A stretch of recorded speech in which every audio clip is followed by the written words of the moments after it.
Il-Ministru tal-Edukazzjoni Clifton Green ma tenna rrieda li jintlaħaq ftehim mal-Union Maltija tal-Għalliema, l-MUT. Dan wara li l-MUT ddikjarat tilwim industrijali u tat ultimatum lill-Gvern dwar il-ftehim settorjali. F'istqarrija l-MUT qalet li din il-ġimgħa kien hemm regress fin-negozjati. Mistoqsi minn TVM News dwar it-tilwim industrijali, il-Ministru Green ma stqar li hemm rispett reċiproku bejn il-Ministeru u l-istess Union u qal li fl-aħħar sigħat wieġeb bosta domandi tal-edukaturi u anke ta' studenti li biħsiebhom jidħlu fis-settur edukattiv.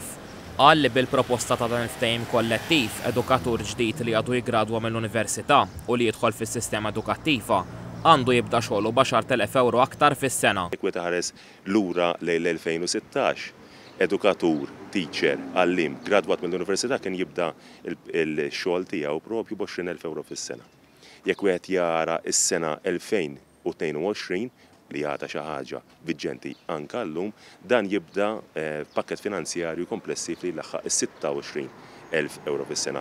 Bil-proposta ta' dan il-ftehim kollettiv qegħdin ngħidu li edukatur ġdid għadu jilħaq mill-università, jiggradwa mill-università u jidħol fis-sistema edukattiva, dan għandu jibda bis-somma ta' 36,000 €.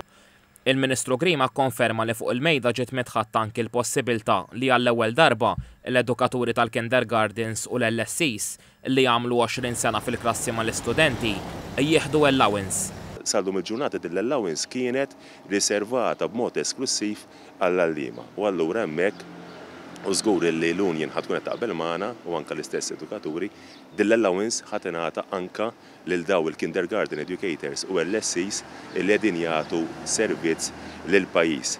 Huwa żied jikkonferma li filwaqt li kull edukatur li huwa kopert b'dan il-ftehim kollettiv issa jkun qed jieħu żiediet sostanzjali, l-ebda edukatur mhux se jiġi mġiel jew mitlub jagħmel sigħat żejda għal dak li qed jagħmel illum. Issemma wkoll li wħud mill-mistoqsijiet li rċieva kienu dwar l-arretrati. Qal li fuq il-mejdem dokument li jqis l-arretrati se jkunu preżenti mill-ewwel ta' Jannar tal-2023.